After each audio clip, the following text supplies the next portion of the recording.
All right. Good evening, everyone, and thank you for joining the 3C Ren forum tonight on what is the big deal about heat pumps and electrification.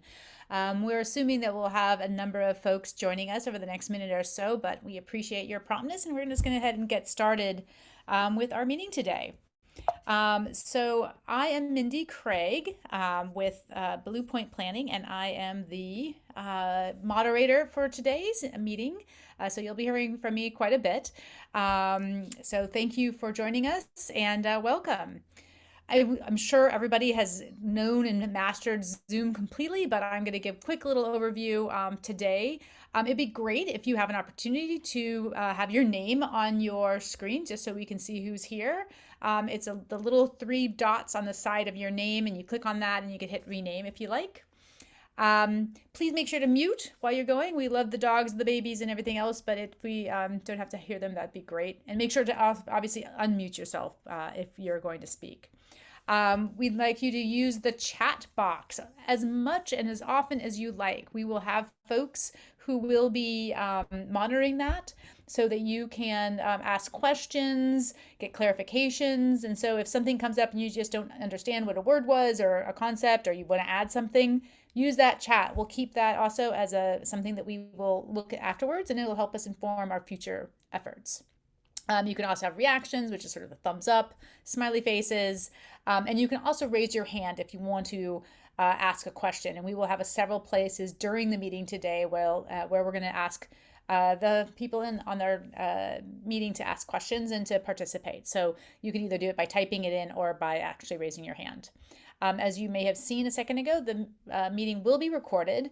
These materials go onto the 3C Ren website, hopefully to share these insights and ideas with other people. And also you can go back and take a look at it as you go through it. And if there's any problems or questions you have, again, go ahead and chat, and our fabulous team here will make sure to answer that question for you. So what are we doing here tonight? Mostly this is going to be hopefully a conversation with some experts and homeowners about how to think about electrification of homes. We're going to start off with a little myth-busting quiz for you to sort of test your thoughts on that.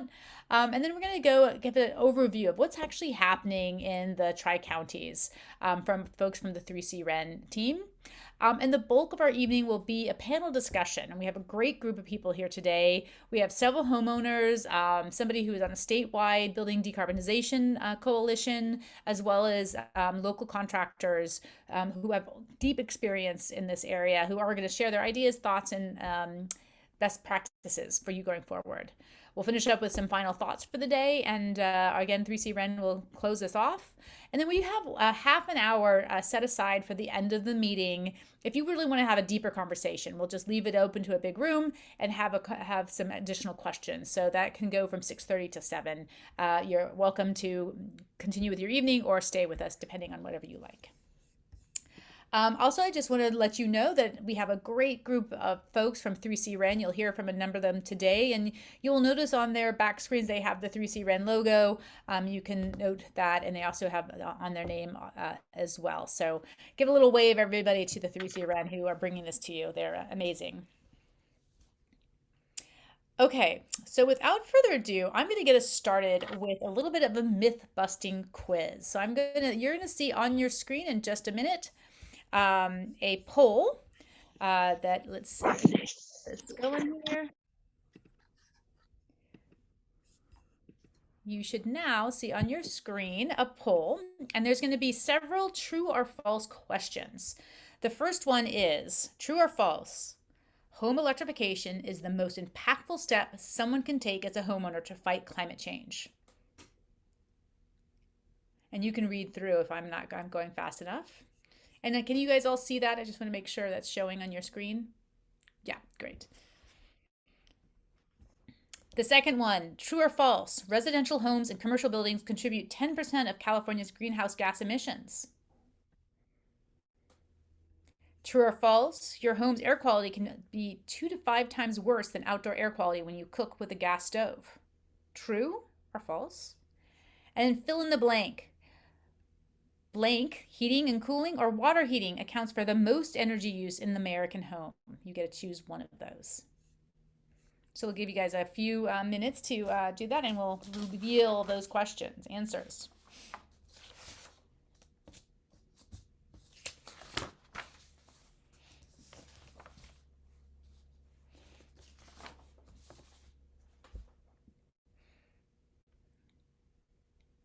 I see folks zooming through this. This is great.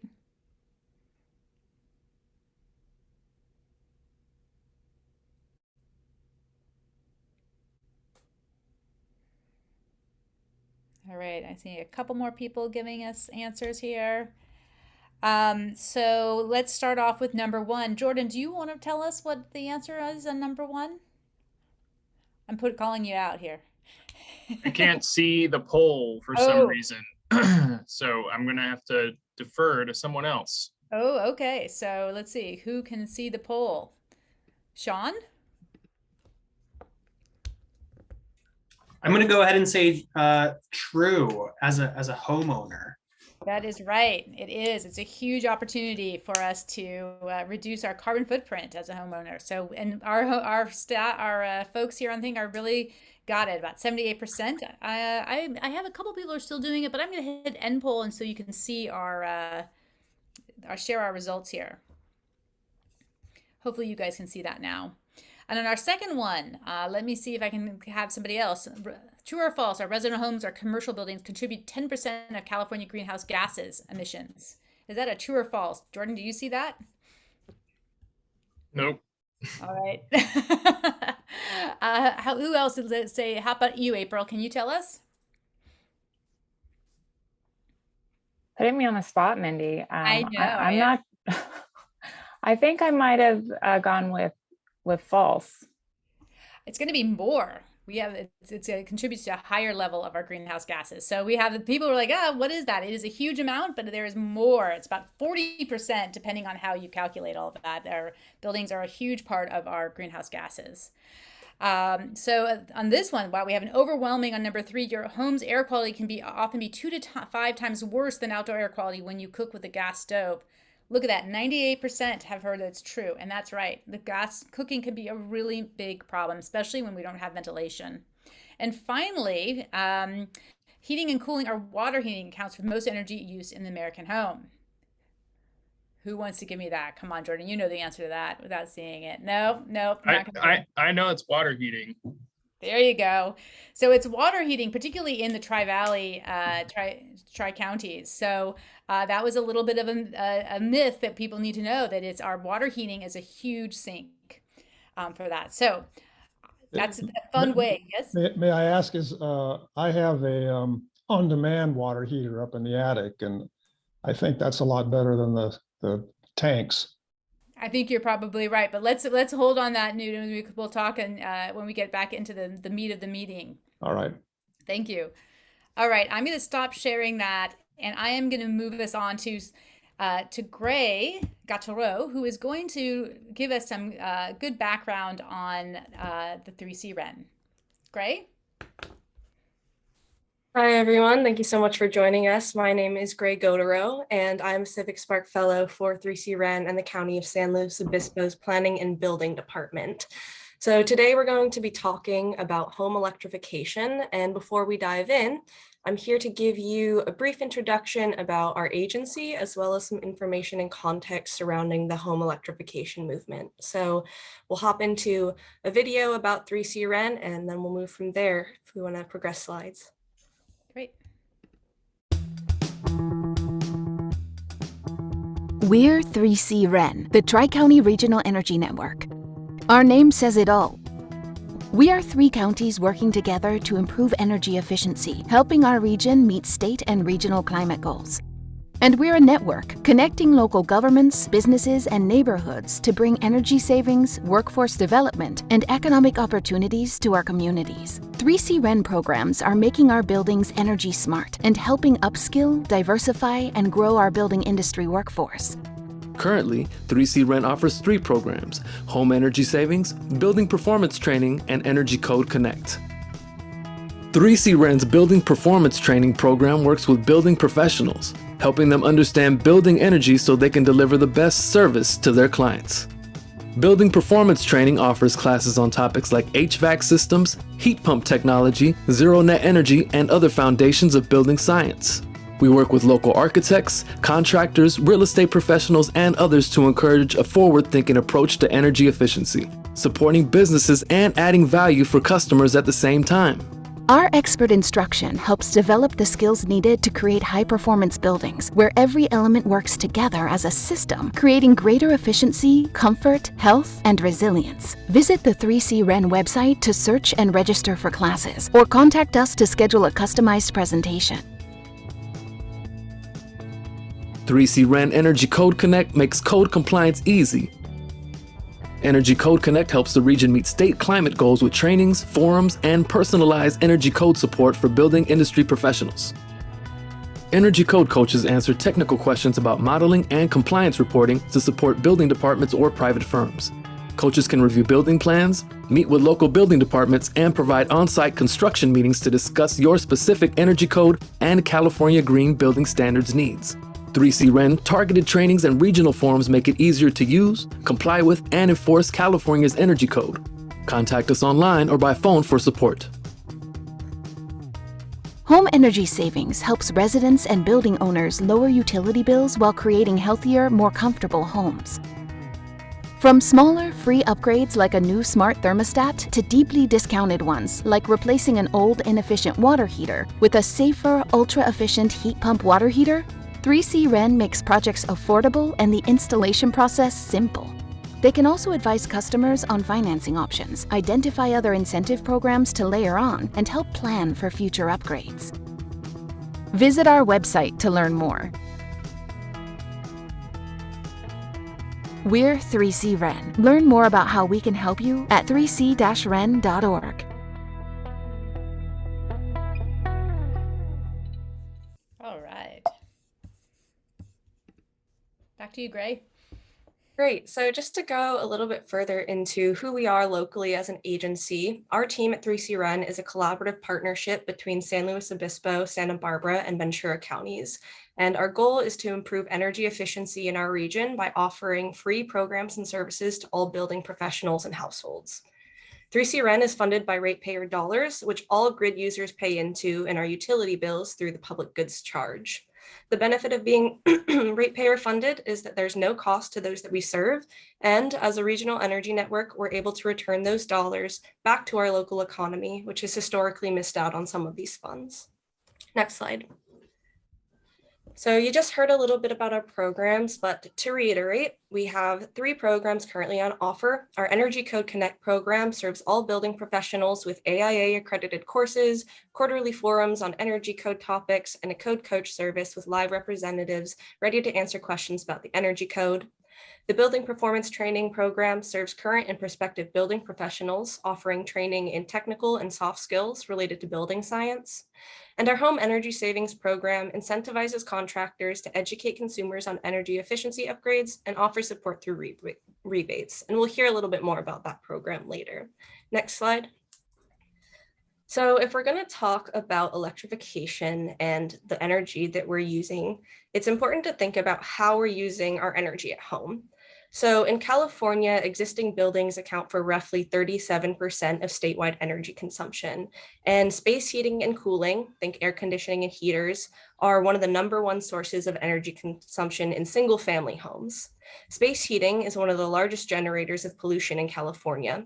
It accounts for 27% of single-family home energy use, and 60% of this demand is met by burning natural gas. Close behind, residential water heating accounts for 1/4 of home energy consumption in single-family homes and is 85% fueled by natural gas. Stoves and dryers are also a significant source of energy use and gas emissions in the home.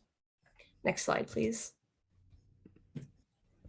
So we know now a little bit about how we use our energy, but another question is, what is our energy made of?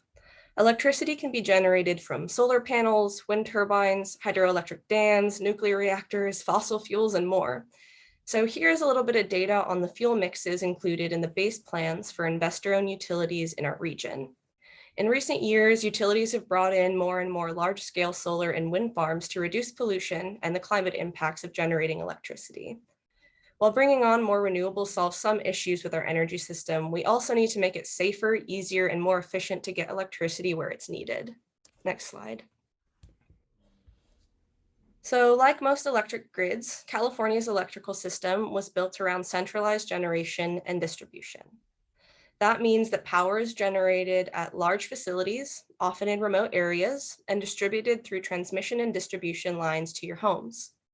Transporting energy through miles and miles of highly charged transmission and distribution lines can lead to wildfire risks, disruptions, and mass blackouts. Next slide, please. So now we're getting into the heart of this forum today. The home electrification movement, it really capitalizes on opportunities to move away from our aging and inefficient centralized generation system and instead create a decentralized or distributed generation system where homes and neighborhoods are equipped with the tools to generate and distribute electricity locally or at home.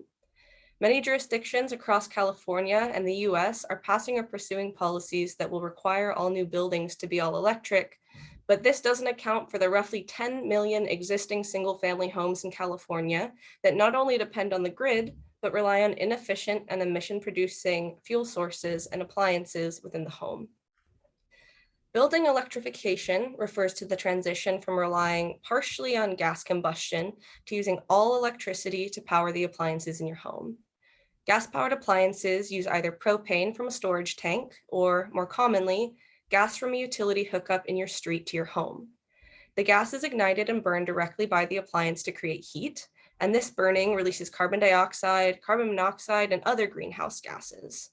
Getting rid of gas furnaces, water heaters, ranges, and other appliances and replacing them with electric alternatives makes buildings safer, more efficient, and more environmentally friendly, especially as more renewable energy generation is added to our electrical grid. So ultimately, it's up to communities, homeowners, and state and local governments to work together in choosing to upgrade to more efficient zero-emission technology like heat pumps, induction cooktops, electric dryers, and rooftop solar and battery storage. Next slide. So now we're going to go over some of the reasons why homeowners choose to go electric. As most homeowners know, our power bills can be expensive. This is in part because our homes are being powered by outdated or inefficient appliances that can rely on expensive, volatile, and polluting fuel sources. Some might assume that going electric isn't cost effective because there are startup costs, but energy efficient electricity will pay off on our electricity bills for generations to come. By going electric, you can upgrade to appliances that meet the same needs while using less energy, producing no emissions and costing less money on your monthly bill. Next slide. If you're more environmentally minded, natural gas produces carbon dioxide when burned and methane when released as an unspent fuel. Burning and leaking of natural gas is a significant contributor to global greenhouse gas emissions. Homeowners can reduce their carbon footprint and contribute to collective emission reduction by upgrading to electric appliances. This makes homes more sustainable and resilient in the process. At this point, helping the environment and being prepared for natural or climate disaster are two sides of the same coin. Instances like winter storms in Texas causing wide-scale power outage because of failures within the centralized grid should empower communities towards self-reliance during times of crisis. Rooftop solar and in-home battery storage are two methods to generate and store power on-site or close to home instead of solely relying on remote fossil fuel burning power plants. The idea is to bring our energy generation and storage systems closer to home where they can be managed and benefited from more directly. Next slide. And then finally, if spent natural gas or methane is released, we know that that's not good for the environment, but it's important to think about what effects that has at home. When pollutants like carbon monoxide and nitrogen dioxide are not properly ventilated, they can cause respiratory infections, lung disease and damage, headaches, fatigue, queasiness, poor vision and concentration, heart pains, and at very high levels, even death. By upgrading to all electric appliances, you can eliminate indoor air pollution and related health effects from your home. Now, I understand that a new stove or a temperature control system is not an investment to make lightly. These appliances are essential, used daily, and they cost money to upgrade. Thankfully, there are many rebates and incentives available that you can take advantage of that can take hundreds to thousands of dollars off of your startup costs. Next slide. So as you can see, there are lots of different motivations why a homeowner might want to electrify.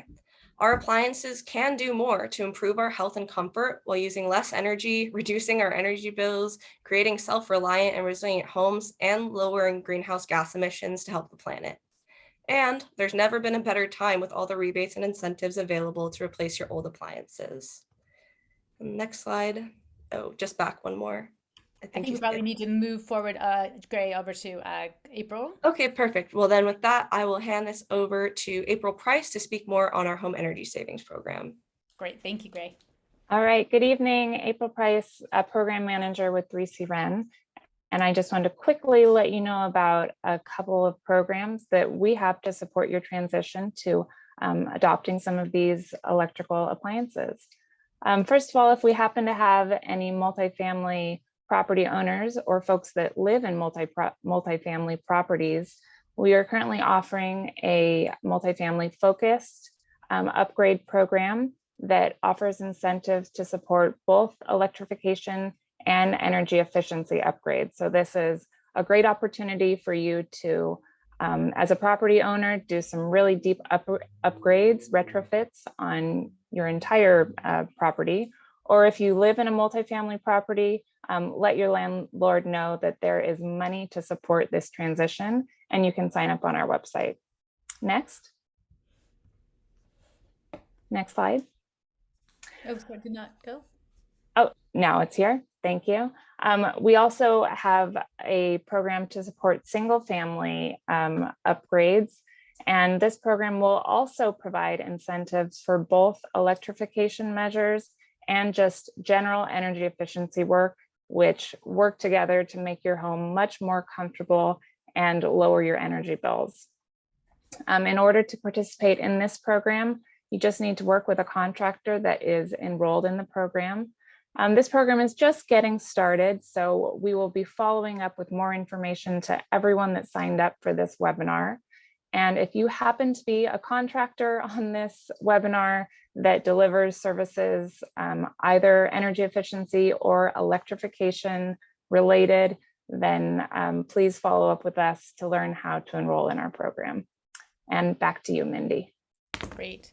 Thank you. And I'll just, before I move to our panelists, I'm going to let you know, and in your chat, there's going to be a survey, and you can be eligible for a $50 gift card to a local restaurant who has either electrified or done significant energy efficiency retrofits to their businesses. So if you can please fill that out, we'd really appreciate it.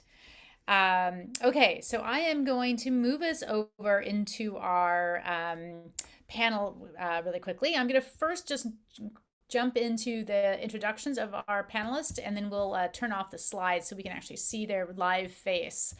So as I mentioned when we started today, we have both homeowners and we have some contractors. So first up is Dr. Steve Colomi, who is a homeowner and heat pump customer and a co-founder of Aromatic. Jessica Leader is our Director of Strategic Outreach and Building at the statewide Building Decarbonization Coalition. Mark Whitman is also a homeowner and a heat pump customer, and he's an architect with Whitman Architecture Design.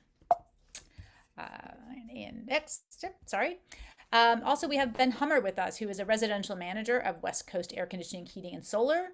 Frank Scotti, who is the marketing director from SolarPonics, and Ryan Montague, who is the service manager from SolarPonics.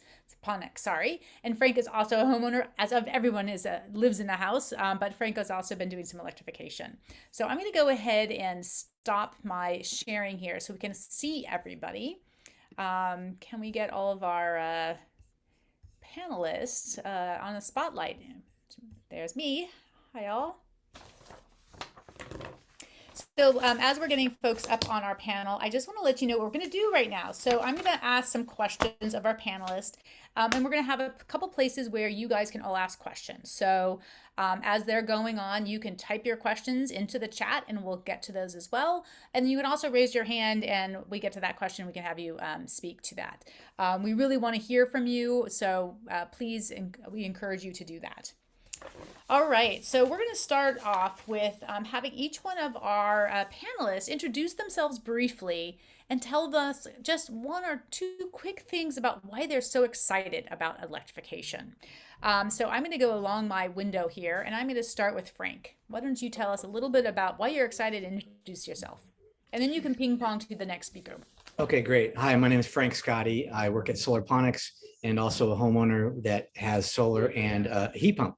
My heat pump, coincidentally, my water heater was going out right at the time we were getting solar. I was presented with this somewhat new technology at the time. This was 7 years ago. And so installed the heat pump, added a few extra solar panels that would offset that energy use 100%. And felt really good about it. Was really happy to make that move and get off of propane. Once I got off of propane, I realized my propane bill dropped about $1,000 each year after that. So I must have been using about $1,000 worth of propane every year just for my water heater. So that was sort of my insight, that I didn't know the advantage that I was going to save that much money, but it was pretty cool. I'm going to hand it off to the next on my screen is Jess. Great.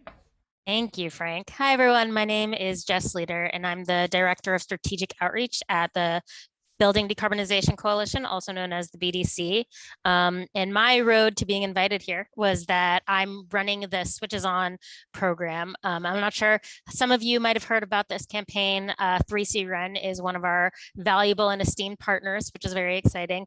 But we are a consumer campaign to help people learn about electrification, inspire them to really recognize that it's part of what they can do, and support them in the process for electrifying. So if you want to learn more about that, please feel free to reach out to me after the program. But I am really excited about electrification because I think that as we hear more and more really just despairing and disconcerting news about the environment, and as more IPCC reports come out and we feel so small when it comes to this big problem, electrification and home upgrades and energy is actually something tangible that individuals can do that makes not just such a huge difference, but in my mind is a real David and Goliath moment for us, that we're able to really kind of like rise up against really big industries that are trying to kind of keep down individual choice and clamp down on what actual people can do to make a difference and really make a difference. And it's also often performs better, saves you money, helps with indoor health air quality. And there are just so many benefits. And it's like this wonderful secret that shouldn't be a secret. And so I just love being able to talk about it and to help other people understand why it's so important. And with that, I will pass it to Mark.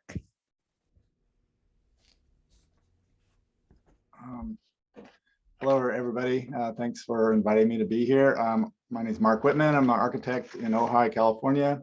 I consider myself a green architect, part of the USGBC, Green Building Council, and also the AIA has a committee on the environment that I'm involved with, but also the Ojai Climate Emergency Mobilization Committee. I'm involved with that with Steve, and I'm a homeowner who jumped on board with this all electric program.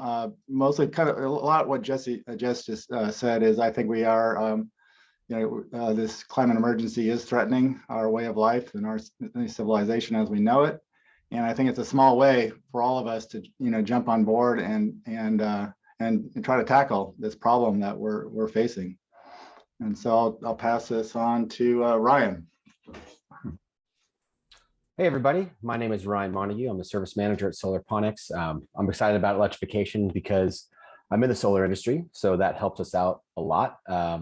Also, I've recently put solar on my house, switched out as much as I can over to electric. I think it's a fantastic way to go. It's the best way to lower the carbon footprint in your home going forward. So yeah, I'm interested to see how this forum goes and answer any questions you guys have later. So looking forward to it. Thanks, guys. Great. And let's last but not least, how about Steve? Oh, again, thank you for the invitation and for doing this. I just wish as a homeowner that 3C Ren had been around when I started my project, and I can talk a little bit more about that. But my background is in public health. And in the late 80s, early 90s, I, as a consultant, did a project for the 3 gas utilities throughout California, San Diego Gas and Electric, SoCal Gas, and PG&E, looking at a random list of their customers and measuring indoor air quality. So I know from measurements just how serious the indoor air can be with gas appliances. But the main reason that I'm excited about electrification is because of climate issues, there's just a dire need for us to reduce our use and consumption of fossil fuels. I'm active as an advisor with Climate First, Replace Oil and Gas. And if we're going to be reducing our production, we'd better be producing at the same time our consumption. And electrification at the home is the easiest way to do that. Excellent. Excellent, Steve. Okay, so I want to get a little bit more from our homeowners for a second. So I'd like to have Steve and Mark answer this, and Frank, you can chime in too a little bit if you like. But Steve, actually, let me have Mark start off here. What do you wish you had known before you started on your adventure into electrification that you can share with our group here? Yeah, I just jumped in and did the project on my own, and I wish I would known about the rebates that were available. So I ordered the hot water heater from our plumbing supply place and just went forward with it. But there's some great rebates that could almost pay for the whole project. If I would have known about that, I would have taken advantage of that. And the size of the water heater, I wish I would have gone a little bit bigger. I replaced my 50-gallon gas water heater with a 50-gallon heat pump, and that doesn't quite keep my wife's her tub hot at night. And so if I would have gone a 75-gallon, it would have been much better. And so yeah. There you go, getting the right size. Okay, great. So Steve, how about you? Well, I also was an early adopter and was the owner contractor. So I knew that Edison at the time was offering rebates on heat pump water heaters, and it was going to be a $1,000 point of sale rebate. So I tried very hard to find out where I could get a Rheem hot water heater, and it was quite a challenge, first of all, just to triangulate. So I knew that Ferguson supplied these, but nobody on any of the Ventura County Fergusons knew anything about this program. I called up to Santa Barbara and they connected me with someone in Los Angeles, and finally triangulated and was able at the end of the year and just in time to get the tax credits, was able to purchase a unit. But at that point, I couldn't find a plumber who knew anything about heat pump water heaters. They tend to be heavier than standard water heaters. They're also top heavy because at the top is an air conditioner. That's how it works. So I actually physically had to help the plumber get it lifted up on the platform for use. Some of the benefits are that my gas bill just dropped right out of the floor. I mean, I had almost no gas use after that, pointing out the fact of your survey that gas water heating is a much larger user than space heating. We have a gas space heater.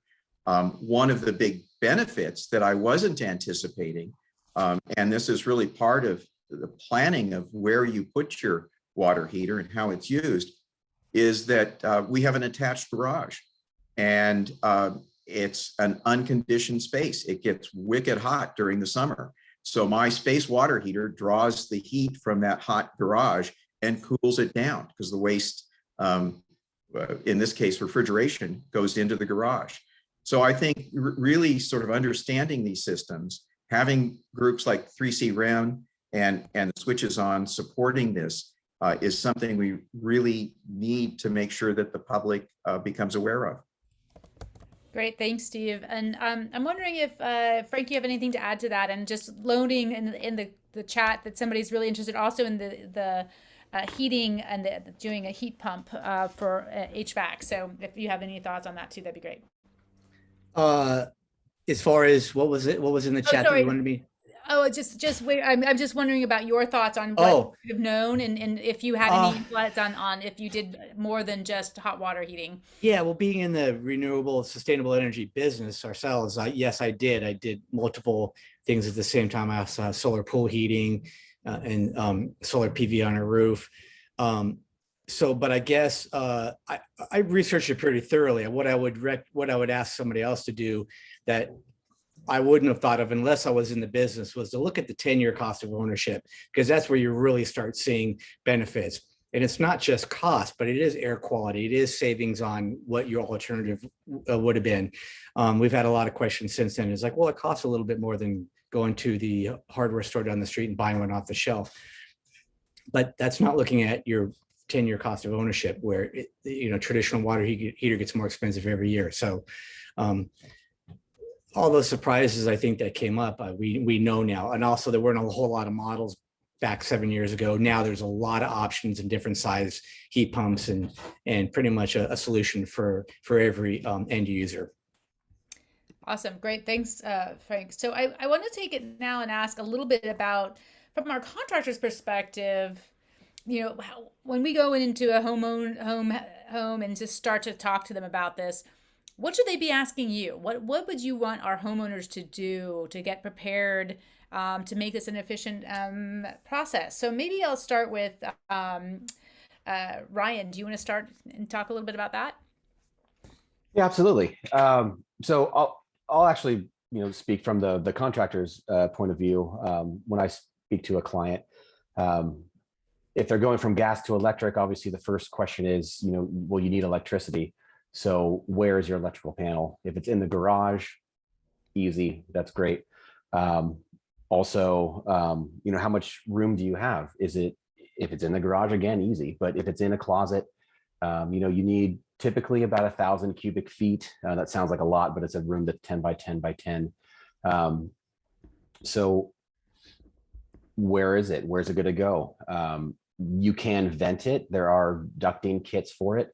So you can pull in air from the outside or from another room that has enough airspace. And then you can also vent the exhaust out. Like Stephen was talking about earlier, you can just vent it straight into a garage or a room, or during the summer, so you can cool that space down. But you can also duct it and then put a little vent on there. So during the winter, you can actually put that exhaust outside, so you're not cooling down that space at the same time. So there's lots of different options for you. Also, there is condensate that comes off of it. So even if it's in a closet or a room inside, there's going to be some dripping that comes off of it. It's just pure water, so it's not like condensate that comes off of a tankless, so it's not corrosive.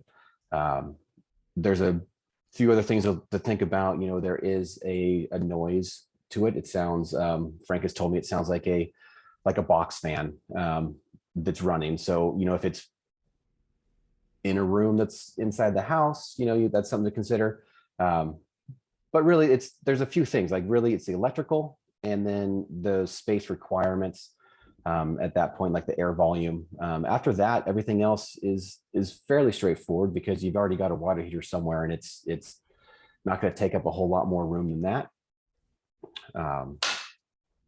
Great. Yeah. Jess, how about you? Do you want to add some things that you think a homeowner should be thinking about as they go into this? Sure. I think it's great to hear from you, Ryan, like a contractor who's clearly aware of these things and excited about them.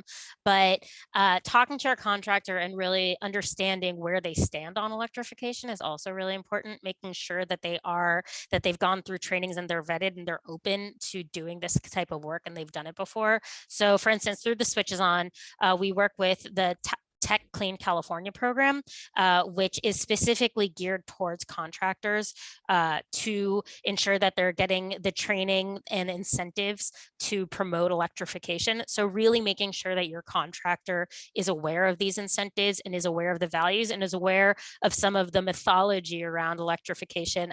Ryan brought up a great one about how, yes, it really matters what the space is in, what space the heat pump is in. If it's in a closet, there are options, right? There is an option for a vent. There's a lot. You should also certainly ask about your electric panel, and if you're going to need an electric panel upgrade, and if there's other types of maintenance that you're going to need in your house to make that happen and make it worthwhile. So again, as new technology is coming out, and as there's smart panels, I don't know if anybody's heard of span.io, which is a really cool new smart panel. There's a lot that people can do without necessarily having to like dredge or totally change the infrastructure around their house. And having a partner, having a contractor who's a partner to help you be solutions oriented in this will take you so far, because the contractor really is that direct point of education and information when it comes to electrifying your home. So you want to make sure it's somebody who's on your wavelength about your goals and is aware of what type of value electrification can bring to your home. That's great, Jess. Frank, did you want to add anything to that, or should we go to, we have some good questions here that might also add to it. Let's do the questions. I was reading some of them. Okay, good. So let's see. There's a lot on that noise question. And I think I know that I've heard that there's sort of a movement away and there's some new products, but let me ask any of you as the professionals and as a homeowner, what about the noise? Is this something that we can mitigate? Is it a concern across the board? I would just jump in really fast and say the noise, it's not constant. So for those that aren't familiar with it, it's not making that noise full time. It's only making that noise when the heat pump comes on to start generating that heat to heat the water. So and also consider it like generally we take showers in the morning, we leave the home, we go to work. That's when it's regenerating and use the heat pump to heat back up the water. And that's how it's really energy efficient. When you come home at the end of the day, it's not making any noise anymore. So it's not that it's running constantly. So I wanted to get that out there. Great. Yeah. Anybody else want to add to the noise question? I know that's always a concern. I mean, one thing I know also is that you can have it also inside, and some people have been putting some of the units outside as well. So I think that comment that Jess made about a partnership with your contractor, if I saw somebody here who said, oh, their wife is really sensitive to noise. So like looking at how you can make sure that you are really thoughtful about where that might go. Okay, let's see. I think there's a couple of questions around the cost and the rebates. And one person posited that if you're doing a solar installation to get your panel upgrade at the same time, because those will both go under the tax credit. Is that true? And that was sort of it was a question / comment. Has anyone looked at that? Well, that's true. I mean, we do that for our clients. We can roll everything into one invoice and they can get the 26% tax credit with that as well. And one more comment I wanted to kind of jump off of what Jess was saying also about finding a contractor.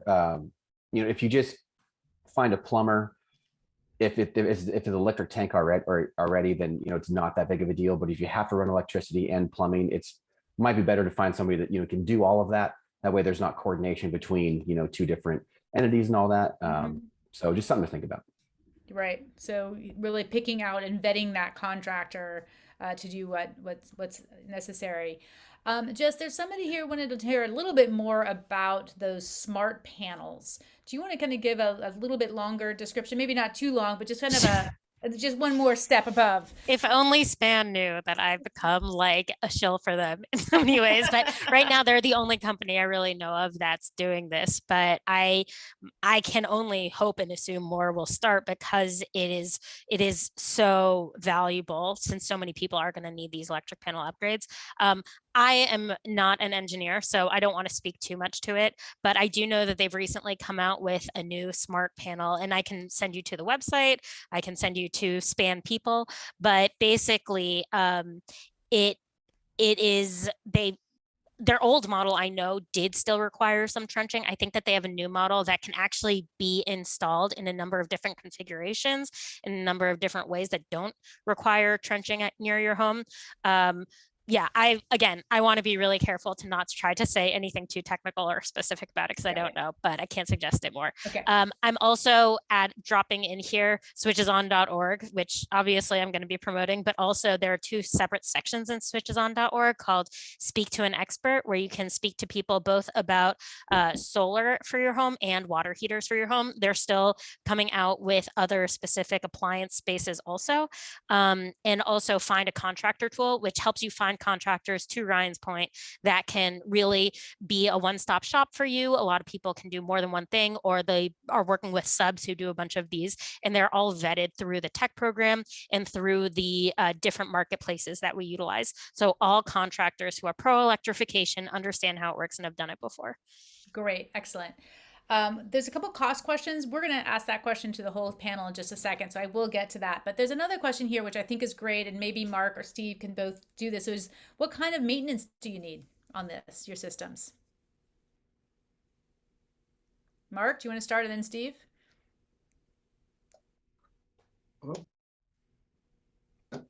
Can you hear me? Well, I just put my system in. It's only about 6 months old, and so right now there's no maintenance whatsoever on what I'm dealing with. But maybe Steve has a better track record than I do. Yeah, Steve, want to talk about that? So there is an air filter in there because that's part of the air conditioning cycle. So that's supposed to be checked regularly. I have not yet had to clean mine in more than a year of service. And as with a gas tank water system, if sediment develops at the bottom of it, you should periodically purge the tank, hooking up a hose and pouring off the first few gallons and then putting it back in again. Again, I don't think the maintenance is different than a tanked gas water heater, other than the air filter. Yeah, that's what I'm also seeing in the chat as well. There's an anode too that you need to replace, just like a standard water heater. I've replaced it once after 5 years, and it wasn't even corroded or it wasn't completely shot at that point. So I probably could have got another year. But I just found out that the heat pump actually has a function, and I don't know what models have it, but it'll tell you when the anode needs replacing.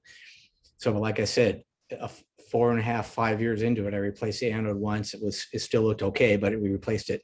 That was it. But you're gonna have that with any water heater. Yeah. I'd like to jump in on some of the maintenance. I recently went to a house that the customer had kind of like a wood shop in his garage, and they never cleaned. There's not actually technically an air filter on it, but it's the fins. It's basically like a heat exchanger where the refrigerant runs through. Looks just like a radiator. It was coated like an 1/8 inch thick with dust and debris, and there was a fault code on the water heater because it couldn't exchange the heat because there was getting no airflow. So there is that to consider, but it's the same as really your AC outside, your condenser out there. You need to get out there and rinse those things off because they get clogged with debris, and then the heat transfer is not as efficient as it can be. So a little bit of maintenance, but nothing too big. Great, awesome. I want to switch. I think I'm going to dig into those cost questions around the panel. I know I have a couple other ones that I have queued up for you guys, but I think that's a concern for a lot of folks here, and I want to get that before we get too far. So let me ask my pros here first. So what is the cost to electrify? And and since we're talking about both hot water heater and HVAC, can we sort of differentiate between those? And I think somebody talked about that 10-year cost of ownership. So recognizing that we're going to be thinking about this as a long term, how do we think about the cost here? Who wants to go first on that?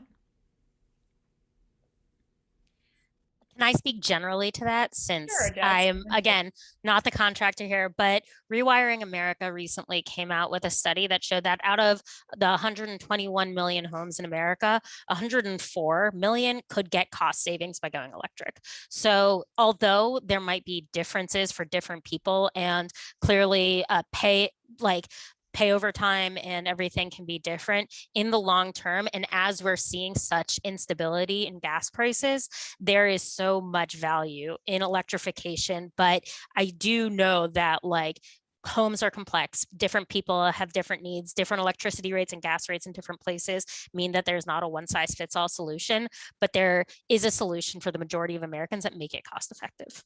Yeah. Great. Can I have either Frank or Ryan? Do you want to take on a question about the costs? Yeah, I can jump in for the costs. Okay. It's gonna vary widely, obviously, because of the logistics. Some are going to be easy, some are not going to be easy. Heat pumps are 3 times the cost just initially of an electric tank, sometimes more. But it's our installs. If there's already a electric outlet there and it's in a garage and it's just kind of a swapping out something straightforward, we're in the $3,500 to $4,000 range. And it can go up from there, and depending on the size of the unit. If you have a larger home and you already have a 60 or 70 gallon tank, you've got to step up to the biggest size, which of course is going to cost a little bit more.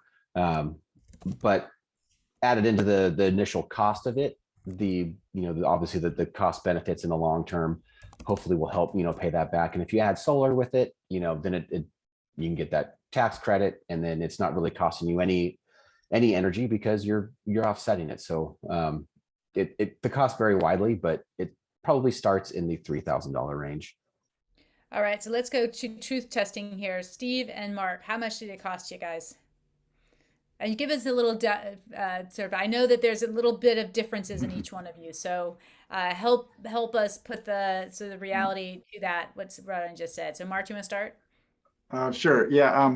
Well, I did it as a owner builder. I have a contractor's license, so I did it on my own. I hired an electrician, and he was about $400 to come in and get the panel, the wiring right, and then the plumber was about the same, about $400, and the unit was $1,500 for a 50 gallon water heater. So my cost, what's that, about $2,500, $2,300, for myself. But again, it was an owner builder, and I don't recommend that for everybody. But back to the savings, I haven't also noticed I'm on propane, so it was really expensive. I have noticed a huge reduction in my propane bill, and also I'm on 100% solar, and so it's basically it's almost a free system at this time. That's awesome. How about you, Steve? My costs were close to Mark's, though I think as an architect, he probably got better pricing on the I did. The 220 line cost me $600, and the installation, I had a good plumber, and I actually was having some other changes made at the same time. That was about $800 of plumbing. I did take advantage of the Edison's $1,000 point of sale rebate. So my cost out the door delivered with the unit itself was under $500. Excellent. Well, and I think one of the big things that's happening right now, and why we're actually all here tonight, in part, is because the state of California really believes in this technology as well. And so there's a program called TEC, which contractors are participating in, and Jess's the website that she said has this link of those who are participating in this get up to $3,000 off on some of your equipment. Now, just so you know, that incentive does go right to the contractors. But this is where you do your homework and to ask for those elements. So I think that's a really important piece. And we're just going to be pretty close to ending here. So I want to maybe just sort of have a final comments from everybody. And I know there's a really important question I want Jess to answer in her final comments, which is, can we meet our climate goals without electrifying? Shall I start? You do in it. that Go case. for it. Yeah. Short answer is no. As was mentioned earlier in this presentation, 40% of our emissions come from buildings. So we can do so much when it comes to cleaning up our transportation sector, cleaning up our food sector. But at the end of the day, unless we have electrified all of our buildings and we're running those buildings on clean energy that is utilizing storage appropriately, we're never going to be able to get to what we need. And that is being understood at so many different levels of government and manufacturing. More than 60 cities are phasing out gas right now in the US in new construction. And then there are some that are like finding amazing ways of incentivizing retrofits and working in existing buildings, because our existing building stock is really where we're going to be able to change the game. There's a lot of technologies that even if we're phasing out our new gas, if you're buying a water heater now, then you still have 15 or 20 years hopefully before it's going to break. How can we get more people to do that today, right? How can we really incentivize them? And so you have, in California alone, we have 50 different municipalities who have passed some sort of, whether it's a gas ban or an electrification mandate or an incentive. It's really incredible to just see how integral this is becoming and how much people are recognizing that in order for California, especially, to meet the 2040 goals, zero emissions goals, we absolutely need to electrify. So excellent, Jess. And I'm really happy to be here. So thank you guys so much for having me. And I'm going to have to head off soon. But if anybody has any more questions about the Switches On, contact@switcheson.org. I'll drop it into the chat and you're more than welcome to reach out to us. Excellent. Thank you. So let me just have everyone have like one quick liner, last words for the panel or for the audience here. So I'm going to go ahead and start with you, Frank, and then we'll go around my windows here. Oh, nice. I didn't get a chance to think of something. Oh, it'll go really slow. You guys think of something really good. It's super cool. There's a lot of information here. It seems like the heat pump is complicated, and the technology, it's not. It's been around for a long time. We're just getting around to actually doing it. It makes sense. It works. I use it. We use it. It just saves a ton of money. I feel good every time I open the garage and I drive in the garage. I see it. I feel good, and I really can't put a price on that because I know I'm doing something, and it's not costing me. It's actually saving me money, and it's giving me fresher air. So there's really no downside. I'll pass it off to Jess. Are we going to skip you, Jess? Or are we going to Mark? We'll go ahead to Mark and Ryan, and then Steve. I just like to say quickly. This is a great program. I think there's a lot of people on board. The AIA, they have made a commitment to become zero carbon by the year 2030, which is coming up pretty quick. And they're doing a big all electric push on all their new buildings. And so, everybody in the AIA is getting on board with that. Personally, I've tried to get to zero carbon. You can do a carbon calculator. They have them online, and you can find out what your personal footprint is. Mine was pretty low because I have 100% solar in my homes, but we do have some unavoidable impacts, like I still drive a gas car and do some airline traveling. And you could buy carbon credits. I use a system called TerraPass, and so you can see what your impacts are, and they'll tell you what you should be paying to offset those impacts. Awesome, Ryan. Hey, everybody. Yeah, go electric. It's the way of the future. It's what we're doing every day, and we love it. Make small changes. You don't have to do anything huge initially, but go for it. Anything's possible. So you might think it might not fit for you, but find yourself a good contractor that you trust, and they should be able to help you out and reach those goals. Awesome, Steve.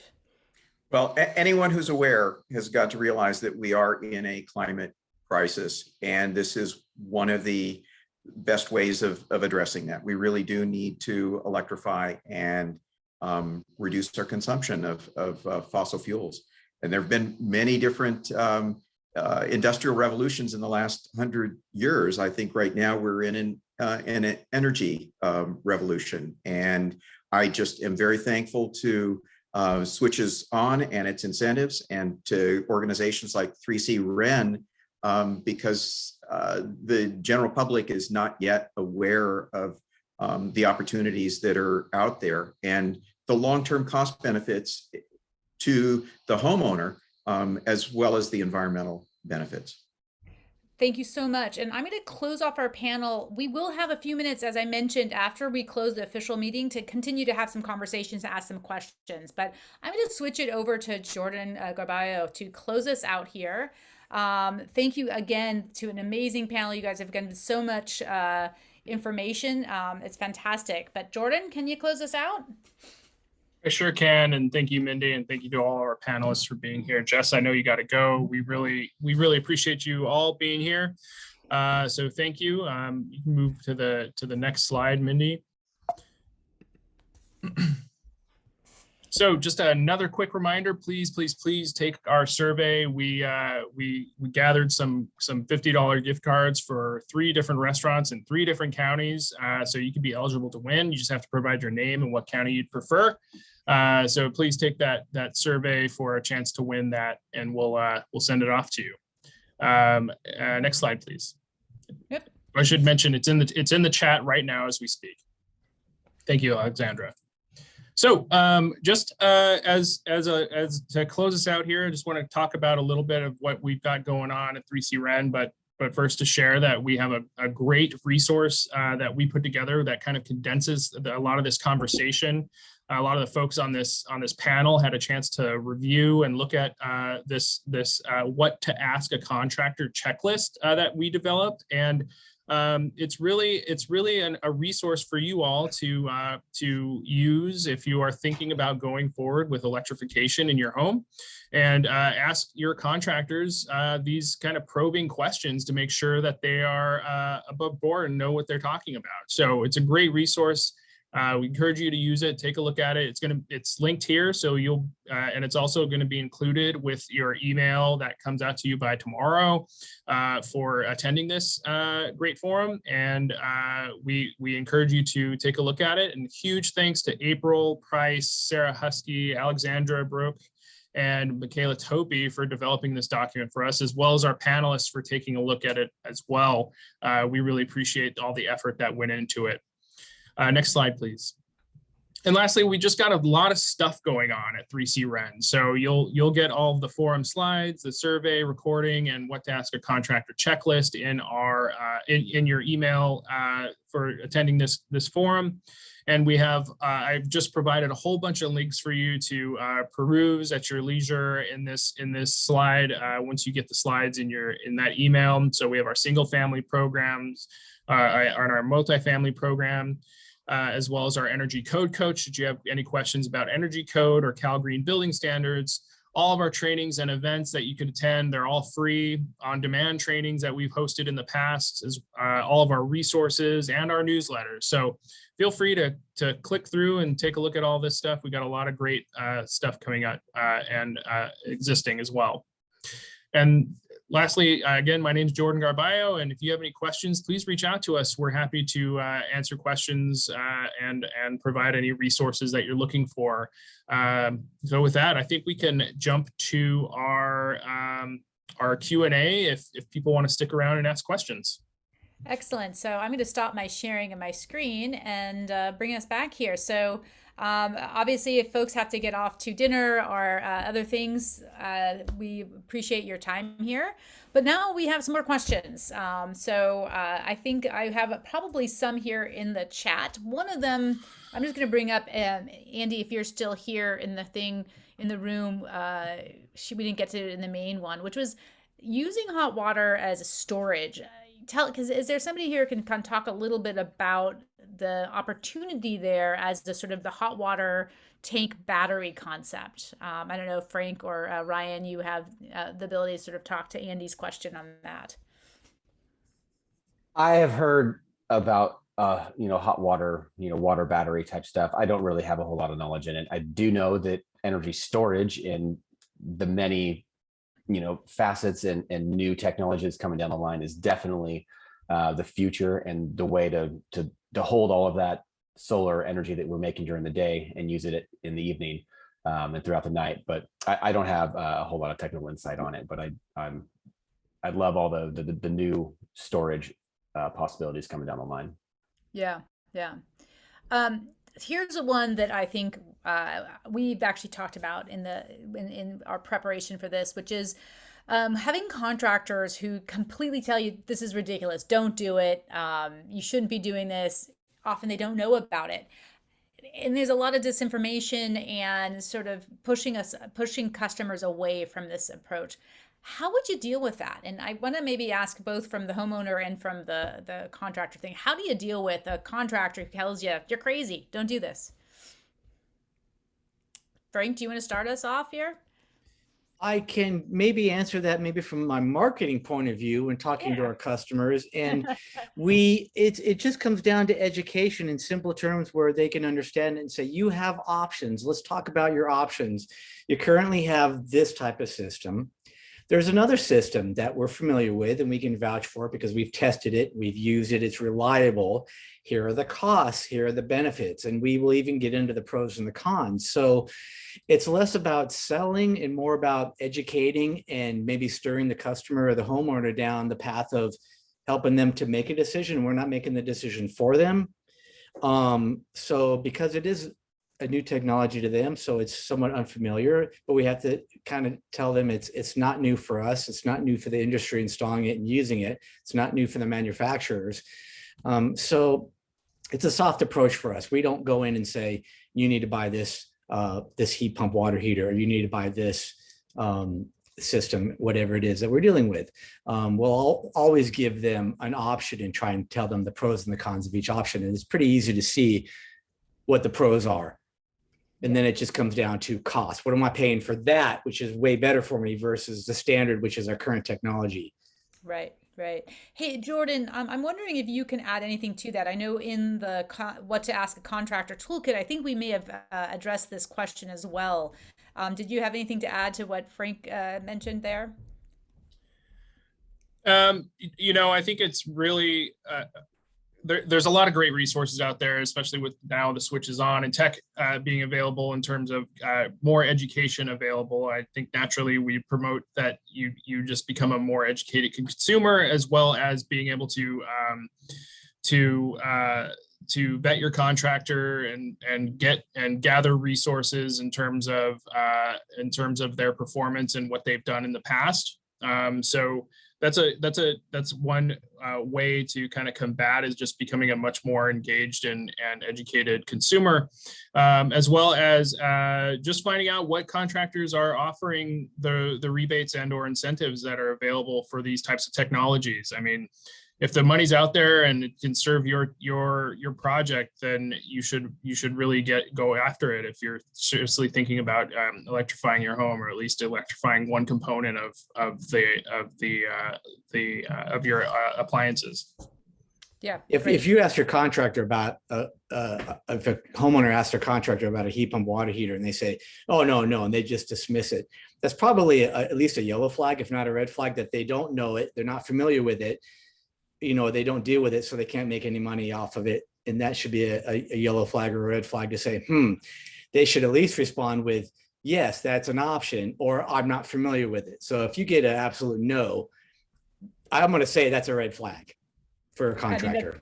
I think that's a good metric there, Frank. I appreciate that. Let's see. I have a couple questions here. So, what is the expected life of a heat pump HVAC system? Anybody know?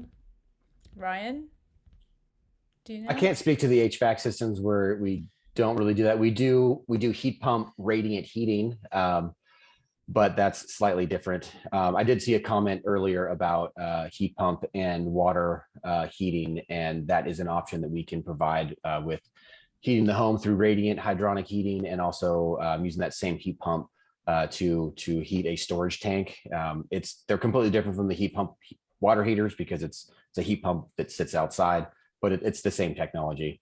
But I wanted, Jordan, you're right on with educating yourself as a homeowner and making sure that you have those questions. And if a contractor says, no, I don't want to do it, then ask them why, and then, find somebody else, but make sure that you have, educate yourself so that that the questions to ask, and then, make sure that they understand that you want this, and you know, you're paying them, so they should do what you're asking. Fair enough. Yeah, and I'll just add that unfortunately, Ben Hummer, who was going to be our HVAC heat pump specialist and contractor that was going to join us today, wasn't able to make it. So I know that's what our forum here was, really heat pump water heater centric, but we did plan on having a discussion about heating and cooling. So there are a ton of resources available on 3C Ren's website and our training and on our on-demand. I encourage you to take a look at those, but apologize for not having our contractor here to support those questions, but we can certainly guide you to some resources there. I installed a heat pump HVA system in my home like 20 years ago. And it's still going strong. And so I haven't had to replace it or I've had to maintain it. And there's been some, issues once in a while, but I'm not sure how long it'll last, but it's still, after 20 years, it's still working really good. So. There you go. One of the questions that's up here is sort of like a good prompt for all of you guys is, a lot of the contractors in our area yet don't have all that experience. And, so one of the things 3C Ren, of course, is trying to do is help to support them. But the question is, Steve, Mark, how did your contractors get that experience, and did they get to do a good job? And what was the sort of experience there? Well,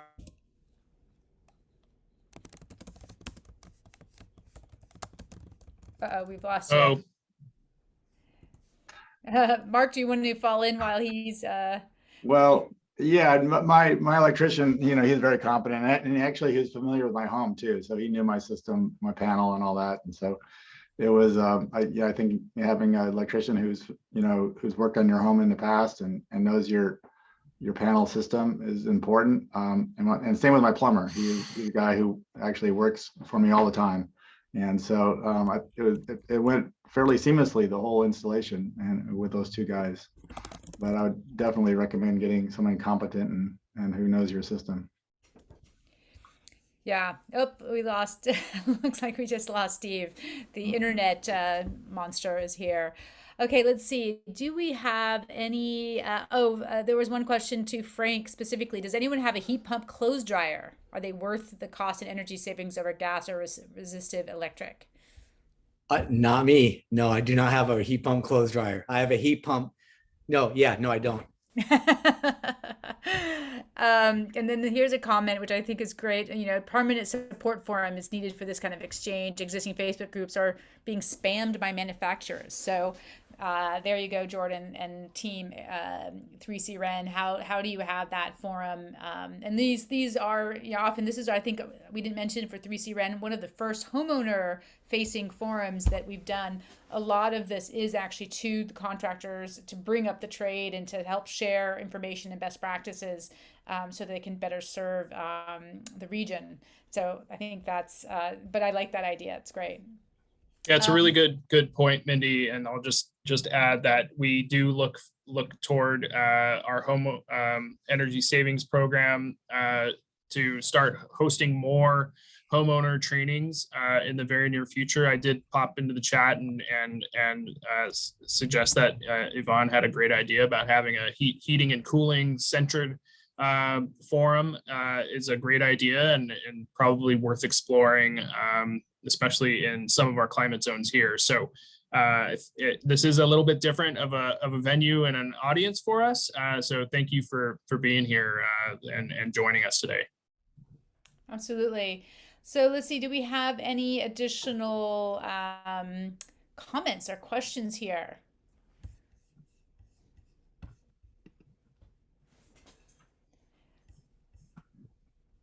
I think Steve just joined back in here. Erica, can you take advantage of warm attic air and vent from the attic to your heat pump water heater, or does that compromise your indoor air quality? You're getting into the nitty gritty there, Erica. I like it. Frank or Ryan, do you want to answer that, or Mark too, if you have thoughts there? I've got some insight on that. We're starting, well, not necessarily construction, but we're starting a project for a house that's got some heat exchangers in the attic that will be taking heat out of that air and brought down into the storage tanks. We're using heat pumps for the hydronic heating. So that's definitely a possibility. There's heat losses and heat sinks all over the house that you can take advantage of. It's just a matter of, finding contractors that can do it. And it doesn't always, pencil out, but a lot of this stuff doesn't at first, but it's kind of a lifestyle. And, if we do more of it, it's going to become more prominent, and then it just benefits everybody in the future. I have a To be question. clear, I have one too for Mark or Ryan. To be clear, the air that comes out of the heat pump, the cold air, is perfectly healthy, right? I mean, that's clean air, right? There was kind of the Erica mentioned air, does it compromise air quality? My understanding, it absolutely does not. Is that correct to say? It does not, because it's literally the same air that's in the room. But the question was, like, if it's in the attic, does it compromise air quality? And that you'd either have to exhaust it, through a vent, or just right back into the attic. So it's from a different space, but you would actually use some sort of line set to bring that heat down and transfer it into the tank. So I have a question for you all, and is a little bit about the when. So obviously there's these great rebates right now, but sometimes when do we replace equipment? Do we wait till something breaks? Do we, what is the right timing for this? Do you say, okay, I still have 5 years on my hot water heater, but it's better to change it? How do you manage that question? Anybody want to sort of jump into that? That's a tough one. It's, if something breaks, the time is now. If you just replace something, maybe not. But again, it kind of comes down to lifestyle. And, we've bought in a car before that, didn't really work out. We lost money on it and we sold it and got something that did work for us, but because we needed to make that change and we wanted to. Yeah. So that's a mixed bag, but it's, if something breaks, that's obviously the time to do it. Or if something's near at the end of its lifespan, it's still working, but there's no warranties left on it. Fix it now before it starts leaking and maybe get drywall damage or something else like that. Preventative maintenance. We work a lot, not a lot, but we work closely with integrated waste management. And obviously we have a robust recycling program in our yard here and try and recycle everything. So we generally do believe that, yes, if you have 5 years left in your water heater, you really shouldn't pull that out and put it in a landfill. No one's going to buy it and reinstall it. Someone's going to buy it for scrap. It's going to end up in the landfill. So from a cost, from a waste, from a renewable energy perspective, for the energy it costs to make it, it's a payoff is for dollars, but as far as what makes the most sense for the landfill portion of it, use it until at least the warranty is out and it's expected to start failing, like what Ryan said. I wouldn't pull it 5 years early before its warranty date. Yeah, and so I guess one question I'll just find on just a wrap on that. So my hot water heater, it's leaked. I didn't do the stuff I should have, and it's broken, and my family's coming next week. Can I go and get my heat pump hot water heater? Is that feasible to get this system installed? And how would you go about doing that? Is there something we can do to make sure to get ready for that? All those questions from before, if this is something that you're thinking of doing, setting the groundwork in advance obviously is going to help with that. Yeah. Make sure there's electrical, make sure there's enough space, make sure there's somewhere for the condensate to go.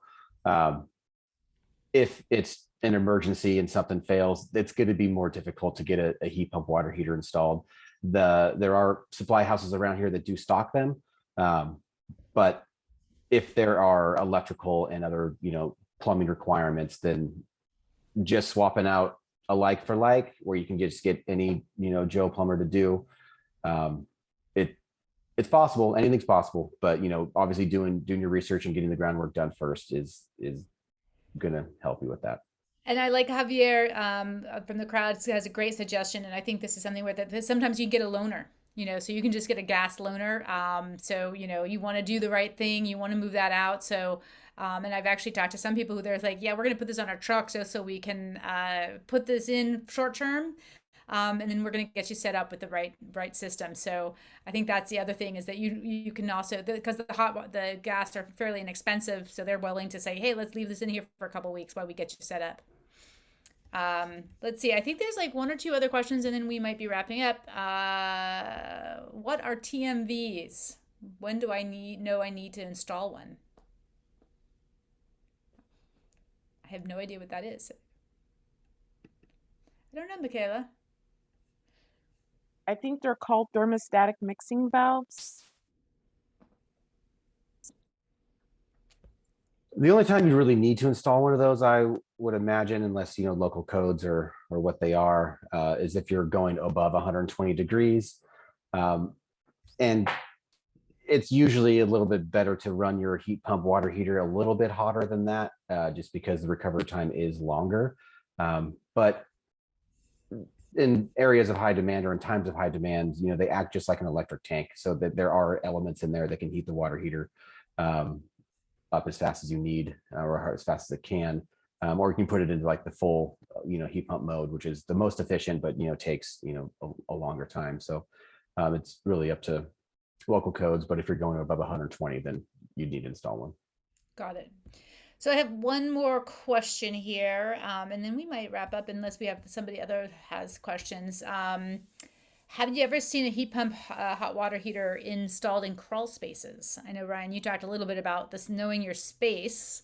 What do you think about that? I think a crawl space is just that, you crawl in it. I don't think there's enough room. There are heat pumps that are separate units that you can connect to a tank in another room. I have seen those, so I don't know how that falls into the category, or any of the rebates, if it has to be like the tank style or not. But I do know that there are separate units where basically you take the heat pump itself and you can put that in another room, and then the heat is transferred through the tank. But I think you do need a special tank. You need a heat exchanger type tank, unless you do some special plumbing into the cold line and out. So again, anything's possible. And Mark, a quick question to you. Maybe this last one, sort of, how fast does your hot water heat recover? Is that the same, or is it different? And do you have thoughts on and your experience how that works?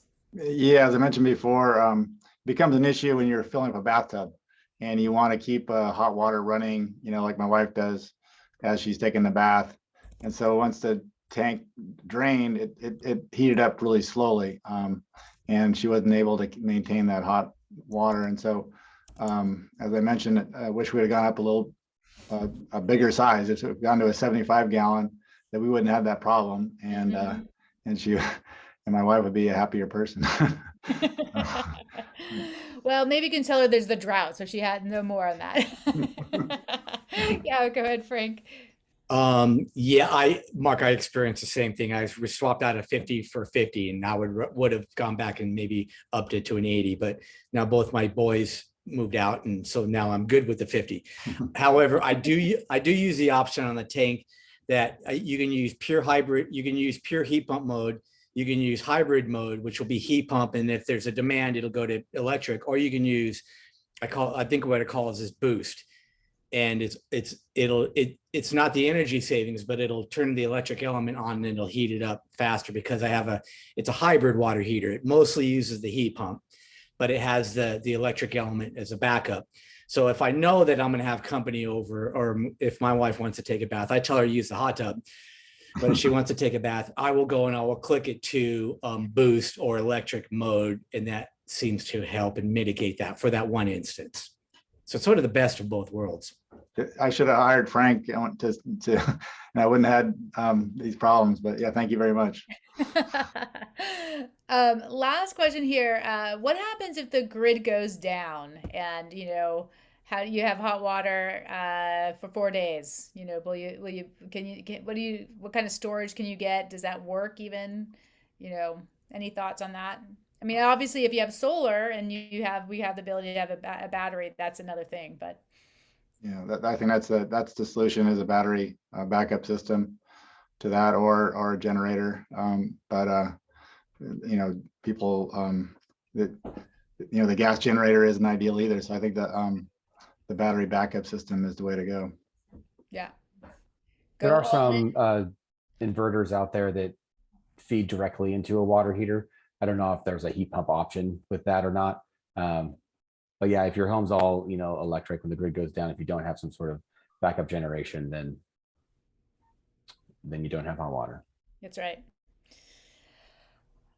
And one of the things I think that is maybe a teaser for some other future forum is when we talk about using electric vehicles as part of that. There's now vehicle to grid and vehicle to home power battery options. And that's a really exciting technology as well, that once you start down this road, we're going to be able to integrate that into it. And a car has a ton of storage available for you. So that's kind of an exciting possibility as we go forward and looking at how we get off our gas addiction there. I don't see any other questions here. And so I think maybe we'll leave just a few minutes earlier. Do you have your hand nude? Or you just... if you want to mute yourself, if you had a question. Or no? Okay, I can't tell. Well, I had a question, but I don't know how important it is. I installed a very quiet whole home fan in the attic, and I live in Ventura, about a mile from the ocean. So generally, I have pretty mild weather. But when I know it's going to get hot, I can vent in the morning when it's cold, vent the attic. And I use that. I kind of use that storage for heating and cooling the house. Is that some way? I don't quite understand how you use a heat pump for both the water heater and heating and cooling. Is it possible to put all those three together? So it is possible to do that. It wouldn't be a heat pump water heater standalone type unit. There'd be, as far as our expertise goes, it's a hydronic heating and cooling with a 5-ton or greater heat pump that sits outside. So that's definitely possible to do with a heat pump, but it's a completely different setup. Yeah, and then I also thought, do you have to go down into the ground in order to use a heat pump?